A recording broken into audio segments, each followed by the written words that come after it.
जय हिंद। पद्मा मैथमेटिक्स के इस चैनल पर आप लोगों का स्वागत है। आज हम लोग इस लेक्चर के माध्यम से समझने जा रहे हैं कि रिलेशन में आपका रिफ्लेक्सिव रिलेशन क्या होता है, सिमेट्रिक रिलेशन क्या होता है और ट्रांजिटिव रिलेशन क्या होता है।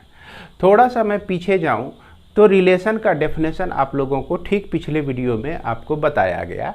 ये जो रिलेशन होता है, रिलेशन बनने के लिए कम से कम हमको रिलेशन बनने के लिए वहाँ पर हमने देखा कि अगर यह आपका फ्रॉम ए टू बी है तो यह रिलेशन आर जो होता है हमेशा subset of A cross B होता है।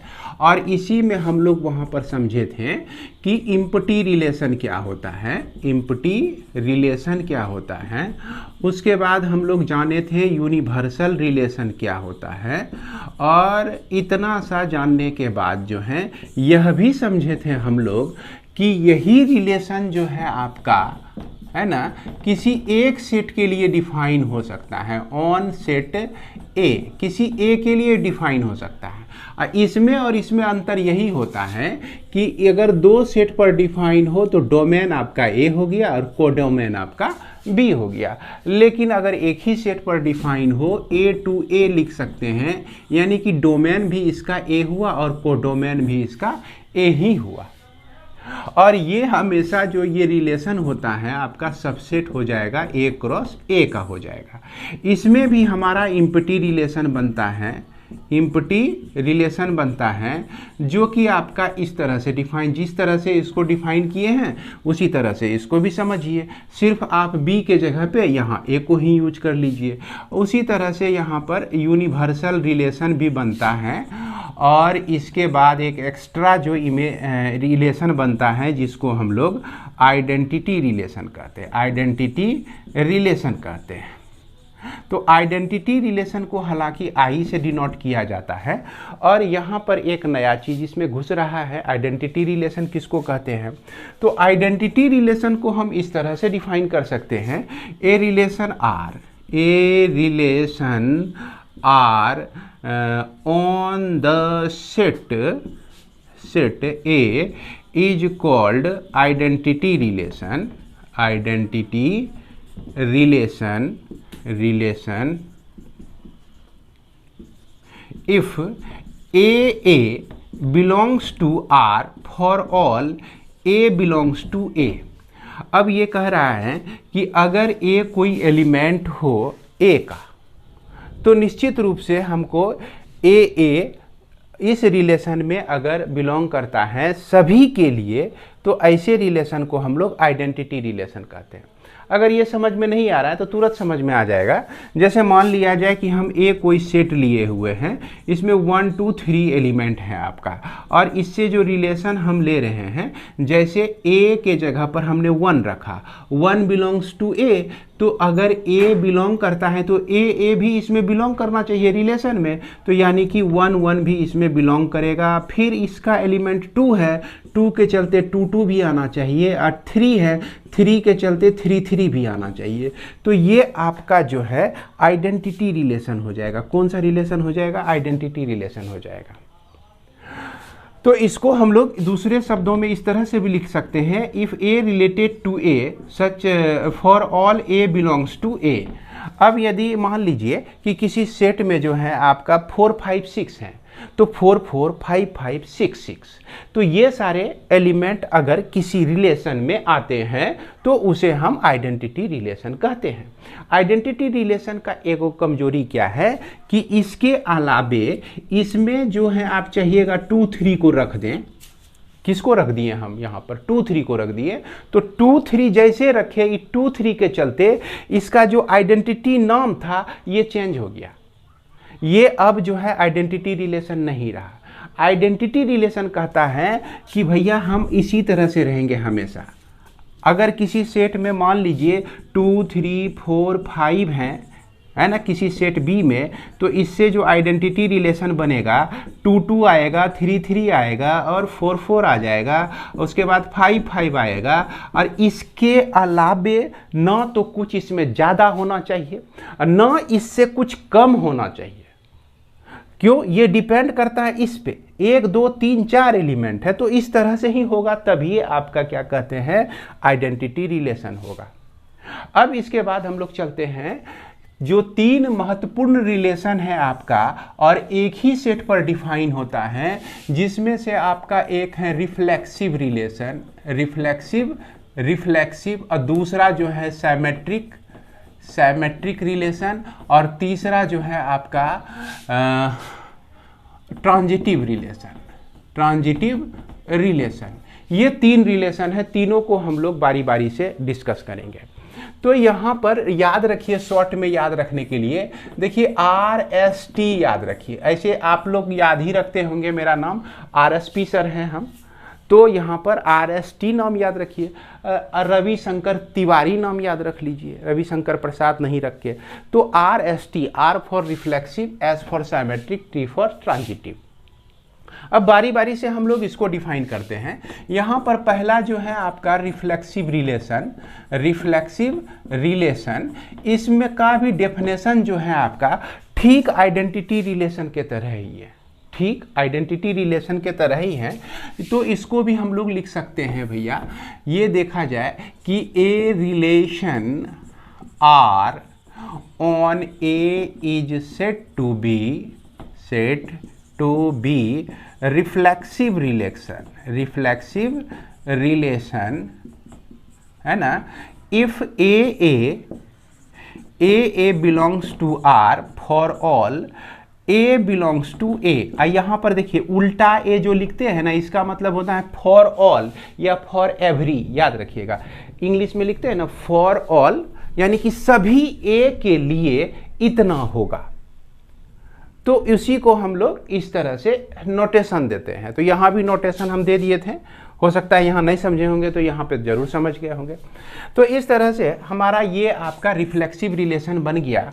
और इसी एग्जाम्पल को हम लोग लेते हैं, अगर कोई सेट, अब इसी को हम ऐसे भी लिख सकते हैं ए रिलेटेड टू ए, है ना, for all A belongs to A. अब यहाँ पर एक एग्जाम्पल हम ए ले लेते हैं 1 2 और 3, ये हमारा सेट में रिफ्लेक्सिव रिलेशन को हम दिखाते हैं। तो ये R इक्वल टू 1 1 है ना, और ये 2 2 और उसके बाद 3 3 आ जाए, तो ये 3 एलिमेंट रहे, तो इसको हम लोग रिफ्लेक्सिव रिलेशन भी कहते हैं। और आइडेंटिटी रिलेशन और रिफ्लेक्सिव रिलेशन में क्या अंतर है, उम्मीद करते हैं आपको समझ में आ गया हो कुछ। शुरू में हमने बताया कि आइडेंटिटी रिलेशन में इसके अलावा अगर इसमें 3 एलिमेंट हैं तो इससे ना ज़्यादा और इससे ना कम एलिमेंट इसमें आ सकते हैं, ऑर्डर्ड पेयर नहीं आ सकते। लेकिन इसके साथ ऐसा कंडीशन नहीं है, अगर इसके साथ जो है 2 3 भी घुस जाए, इस तरह से भी आ जाए, तो भी यह आपका रिफ्लेक्सिव रिलेशन रहेगा। कौन सा रिलेशन रहेगा? रिफ्लेक्सिव रिलेशन रहेगा। और कुछ भी एलिमेंट आ जाए तो भी आपका रिफ्लेक्सिव रिलेशन रहेगा। इसके लिए सिर्फ यही कंडीशन है कि ए में जितने भी एलिमेंट हैं सबके लिए ये इस तरह का ऑर्डर्ड पेयर हमको चाहिए, 1 1 2 2 और 3 3, डबलेट टाइप का। समझ रहे हैं बात को? तो इसके बाद हमारा आगे हम बढ़ते हैं दूसरा नंबर में। दूसरा नंबर में आपका सैमेट्रिक रिलेशन है, सैमेट्रिक रिलेशन है। तो सैमेट्रिक रिलेशन में भी उसी तरह से आपको लिखना है कि a relation R on a set A is set to be symmetric relation. ठीक इसी तरह से लिखना है। If A belongs to R लिखे हैं तो यहाँ पर लिखेंगे if A B belongs to R, है ना, which implies that B A also belongs to R for all या for every, for all A B जो है बिलोंग्स टू ए में हमारा बिलोंग करना चाहिए। अब इसी चीज को दूसरे शब्दों में हम लोग ऐसे भी लिख सकते हैं, if A related to B और उसके बाद then implies that B related to A अगर हो तो इस कंडीशन में भी हमारा यह जो होता है सैमेट्रिक रिलेशन होता है। इस कंडीशन में भी यह हमारा क्या होता है? सैमेट्रिक रिलेशन होता है। और एक चीज़ ध्यान देने वाली बात है कि हम जो ये लिख रहे हैं ना यहाँ पर कि ए और बी, मान लीजिए इस रिलेशन आर का एलिमेंट है, तो इस यानी कि ए जो है बी से रिलेटेड है, इसी चीज़ को हम ए रिलेटेड टू बी ऐसे भी लिख सकते हैं। अब यदि ऐसा हो कि मान लिया जाए कि C और D ये जो ऑर्डर्ड पेयर है इस रिलेशन R का एलिमेंट नहीं है, तो इसको हम ऐसे भी लिख सकते हैं, C R दे दिए और इसको काट दिए और यहाँ पर D लिख दिए। तो इस तरह से भी हम लिख सकते हैं, ध्यान दीजिएगा, C दिए, R को काट दिए हम और फिर D लिख दिए, इस तरह से भी दे सकते हैं। तो ये हमारा जो है सिमेट्रिक रिलेशन हो गया। इसके बाद हमारा ट्रांजिटिव रिलेशन क्या कहता है उसको ध्यान दीजिएगा। ट्रांजिटिव रिलेशन में हम लोग ठीक उसी तरह से ही लिखेंगे। ट्रांजिटिव रिलेशन जो है आपका यही बात कहता है कि a relation R on A is said to be, क्या लिखेंगे, ट्रांजिटिव, है ना, लाइनिंग वही लिखेंगे, transitive relation if A B, अगर ए बी जो है आर का एलिमेंट हो और इसके साथ साथ बी सी भी जो है संयोग से इस आर का ही एलिमेंट हो जाए, तो इस दोनों से अगर ऐसा हमको मिल जाए कि ए सी भी जो है आर का एलिमेंट हो जाए, तो इस स्थिति को हम लोग क्या कहते हैं, ऐसे सिचुएशन में हम लोग इस रिलेशन को रिफ्लेक्सिव रिलेशन कहते हैं। For all A B C belongs to A के सेट में बिलोंग करता है।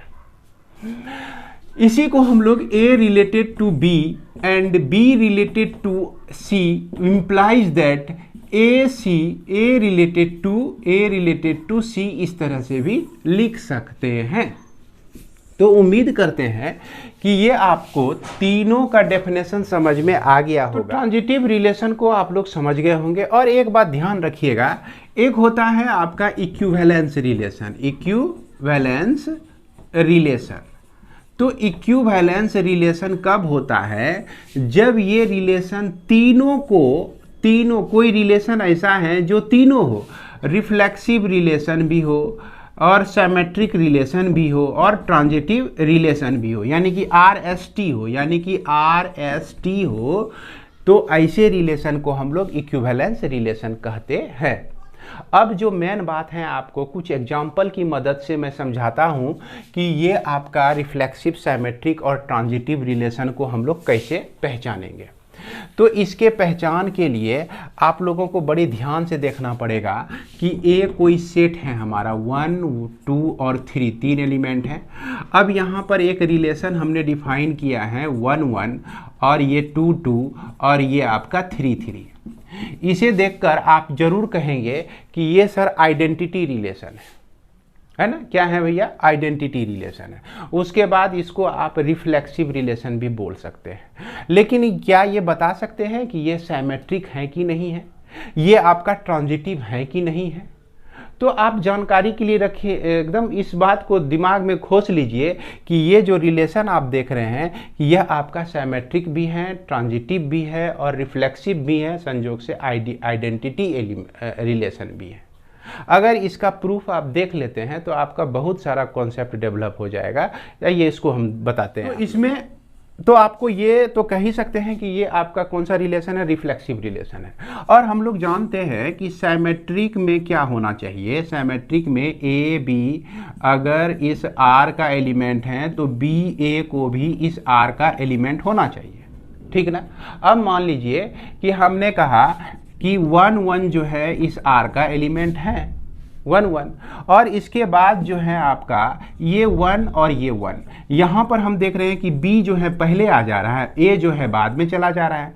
तो क्या दिक्कत है, यहाँ 1 जो है जो बाद में था, वो जो सेकेंड प्लेस पे था वो पहले प्लेस पे चला आया, और जो पहले प्लेस पे था वो दूसरे प्लेस पे चला गया।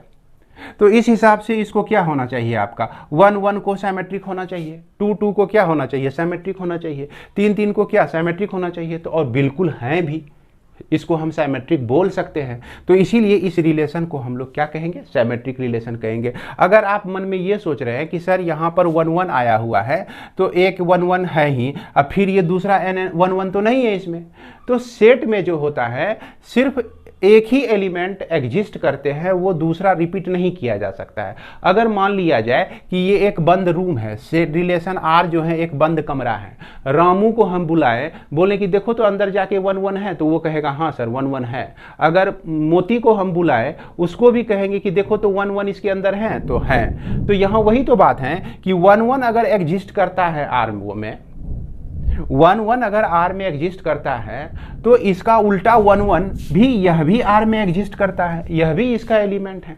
तो इसीलिए बाबू इसको हम लोग सिमेट्रिक रिलेशन कहेंगे, और इसी को हम लोग ट्रांजिटिव रिलेशन भी कह सकते हैं। जैसे मान लिया जाए ट्रांजिटिव रिलेशन में हमारा क्या कहता है कि A B belongs to R होना चाहिए, और इसके साथ B C belongs to R होना चाहिए, और इससे हमारा पैदा होता है A C belongs to R, इस तरह से होना चाहिए ट्रांजिटिव रिलेशन में। अब यहाँ पर देखिए 2 2 एक एलिमेंट लिए, रामू को बोले कि देखो तो भैया इस रिलेशन में 2 2 है, तो वो बोलेगा हाँ।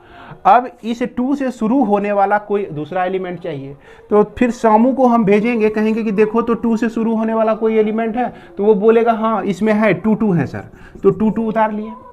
अब देखिए इसको और इसको नेग्लेक्ट करके अगर हम क्या कहते हैं, इससे इस फॉर्मेट पर बिठाने की कोशिश करें, तो ये पहला 2 ये आखिरी 2, ये 2 2 जो है बिलोंग्स टू आर हो जाता है।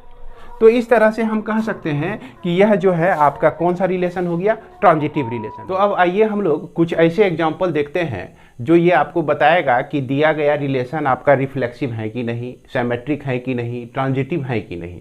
यानी कि कुछ ऐसे एग्जाम्पल लेने जा रहे हैं और जिस पे हम जज करेंगे कि यह तीनों रिलेशन उस पर वैलिड हैं अथवा नहीं है। तो सबसे पहले आपको मैं ये बता दूं कि एक एग्जाम्पल जो हम ए को लिए हुए हैं जिसमें 1 2 और 3 ये, और इसके बाद एक इसमें पहला रिलेशन हम ले रहे हैं R1 जिसमें आपका 1 1 और यह 2 2 और यह आपका 3 3, ये सारे एलिमेंट हैं इस रिलेशन में। तो यह जो आपका रिलेशन है रिफ्लेक्सिव है कि नहीं, तो निश्चित रूप से रिफ्लेक्सिव है।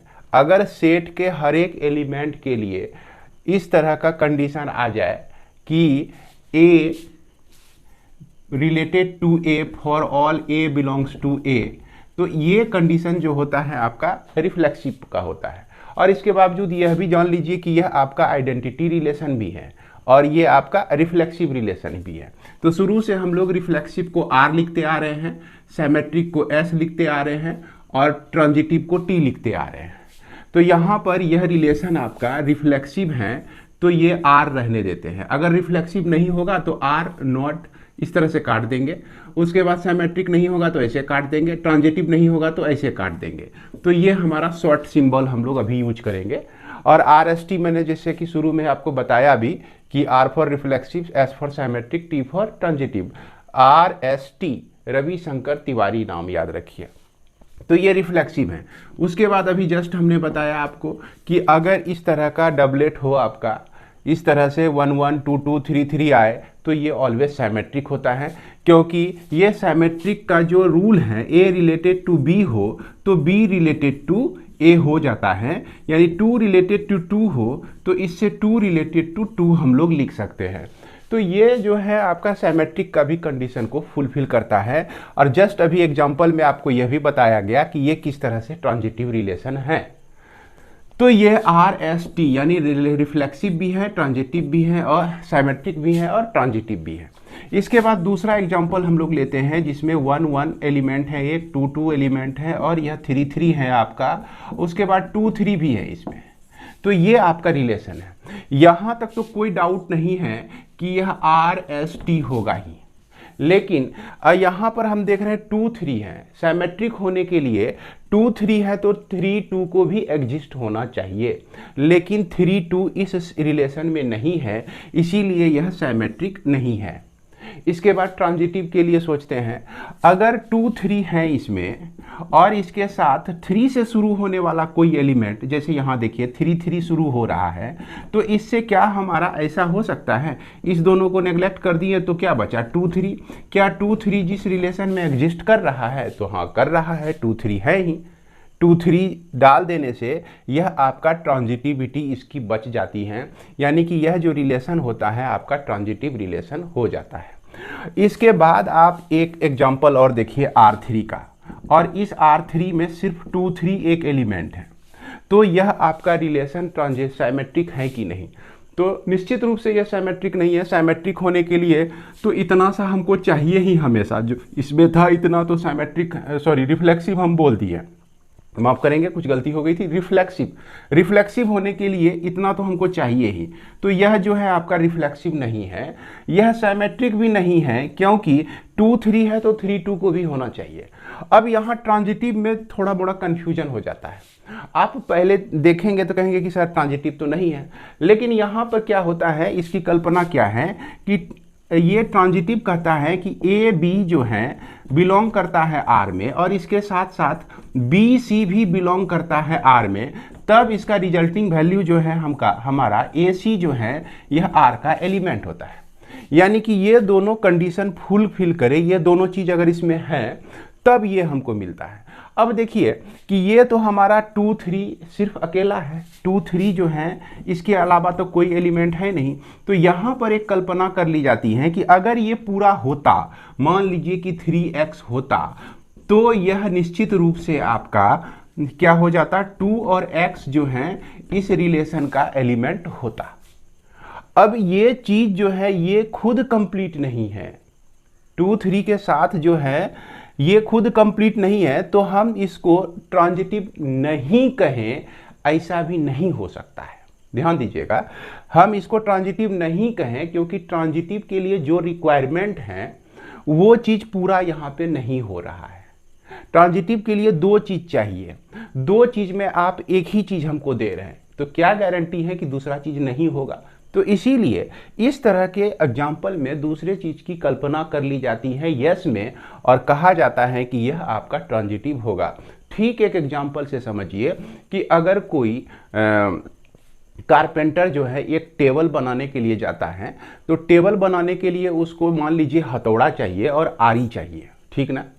तो हथौड़ा तो उसको मिल गया लेकिन आरी नहीं मिला, तो अब क्या गारंटी है, या आप कह सकते हैं कि वह जो आपका कारपेंटर है वो टेबल बनाने के लिए नहीं जानता है, ये तो नहीं कह सकते हैं। उसकी जो रिक्वायरमेंट है वो आप पूरी कर देती तो आपको टेबल बना हुआ मिल जाता। उसको तो सिर्फ हैमर आपने दिया, उसमें को क्या दिया आपने, सिर्फ हैमर दिया, उसको तो आरी आपका दिया नहीं। अगर आप आरी दे देते हैं, ये आरी अगर उसको मिल गई तो निश्चित रूप से वह जो है आपका टेबल बना देगा। यानी कि एक एलिमेंट है और दूसरा एलिमेंट भी अगर होता तो निश्चित रूप से ये हमको मिलता ही मिलता, तो इसको हम ट्रांजिटिव ही कहते हैं। इसका मतलब क्या हो गया कि वो कारपेंटर जो है टेबल को बना सकता है, ये जो सेट है आपका, ये आपका ट्रांजिटिव रिलेशन होगा, हो सकता है। तो इसलिए हम इसको ट्रांजिटिव रिलेशन मानते हैं। और आप कमेंट करके बताइएगा कि ट्रांजिटिव रिलेशन को समझने में, यहाँ पर समझने में अगर कुछ कमी रह गई होगी तो आप कमेंट में बताइएगा। मैं और भी कुछ एग्जाम्पल क्रिएट करके और भी कुछ उदाहरण लेके आप लोगों को समझाने की कोशिश करूँगा। इसके बाद हम और आगे बढ़ते हैं कि मान लिया जाए ये आपका क्या कहते हैं R4 एक रिलेशन है, इसमें हमारा 1 1 मौजूद है, 2 2 मौजूद हैं और 3 3 एलिमेंट मौजूद हैं। इसके बाद 1 3 मौजूद है। अगर ये 1 3 सिर्फ रहता है तो हमारा यह रिफ्लेक्सिव तो होता है, उसके बाद सिमेट्रिक नहीं होता है ये, और ये ट्रांजिटिव होता है। अब यदि ऐसा हो जाए R5 में कि 1 1 भी मौजूद रहे और यह 2 2 भी मौजूद रहे, यह 3 3 भी मौजूद रहे, 1 3 के साथ 3 1 भी रहे, तो यहाँ पर हम रिफ्लेक्सिव, सिमेट्रिक और ट्रांजिटिव सारा चीज़ देखते हैं। क्योंकि 1 1 2 2 3 3 ये तीनों ऐसे एलिमेंट हैं जो रिफ्लेक्सिव, सिमेट्रिक और ट्रांजिटिव के हर एक कंडीशन को फुलफिल करता है। लेकिन यहाँ 1 3 है और फिर 3 1 है, तो 1 3 जो कि आपका इसका सिमेट्रिक होने के लिए 3 1 हमारा मिल जाता है। और ट्रांजिटिव के हिसाब से आप कहीं से भी चेक कर लीजिए, सब आपको ट्रांजिटिव मिलेगा। जैसे 1 3 लिए हैं तो इसके लिए इसके साथ कौन सा एलिमेंट आएगा भैया, 1 3 है तो हम खोजेंगे कि 3 से शुरू होने वाला कोई एलिमेंट है क्या, तो 3 से शुरू होने वाला एलिमेंट, 3 से शुरू होने वाला एलिमेंट हमारा 3 3 है। अब ट्रांजिटिव के लिए क्या कहता है कि यह 1 और 3 को भी आपका R का एलिमेंट होना चाहिए। अगर ये दोनों आपका R का एलिमेंट हैं तो 1 3 तो ऑलरेडी मेरा है ही। उसी तरह से 3 1 लेते हैं तो 1 3 1 1 इसके साथ जुटता है, और फिर इसके बाद 3 1 हमको मिल जाता है ट्रांजिटिव रिलेशन। यानी किसी भी एलिमेंट के लिए आप चेक कर लीजिए तो यह आपका ट्रांजिटिव रिलेशन होता ही होता है। उसके बाद अगर ऐसा हो जाए कि कुछ एलिमेंट और बढ़ जाए, R6, जैसे मान लीजिए कि इसमें 1 3 सिर्फ रहे और 3 1 रहे और यहाँ पर 2 3 रहे, तो इसमें आप क्या कहेंगे? इसमें हम यही कहेंगे कि यह R6 जो है रिफ्लेक्सिव तो नहीं है, साइमेट्रिक भी नहीं है। साइमेट्रिक भी नहीं है क्योंकि 1 3 3 1 तो है, लेकिन 2 3 के लिए हमको 3 2 भी चाहिए, तो ये साइमेट्रिक भी नहीं है। अब ट्रांजिटिव की बात करते हैं, तो 1 3 और 3 1 अगर दो एलिमेंट को लेते हैं, देखिए 3 से अंत हो रहा है और यह आपका 3 से शुरू हो रहा है, तो इसका मतलब क्या हो गया कि हमको 1 1 भी इसमें एग्जिस्ट हो, ऐसा हमको दिखना चाहिए। तो 1 1 तो इसमें है नहीं आपका, 1 1 जब नहीं है तो इसीलिए यह आपका ट्रांजिटिव भी नहीं है। तो उम्मीद करते हैं कि आप इसे समझ गए होंगे, और मैं आपको बता दूं कि ठीक इसके अगले वीडियो में हम लोग 3 महत्वपूर्ण चीज़ों को सीखेंगे। साइमेट्रिक में 3 महत्वपूर्ण चीज़ों में अंतर समझेंगे, साइमेट्रिक, एसाइमेट्रिक, एंटी साइमेट्रिक। याद रखिएगा, साइमेट्रिक, एसाइमेट्रिक और एंटी साइमेट्रिक में क्या अंतर है, तीनों का डेफिनेशन लेकर हम कंपेयर करेंगे। प्रायः बच्चों का यह कन्फ्यूजन रहता है। तो मिलते हैं हम लोग नेक्स्ट वीडियो में। जय हिंद, जय भारत।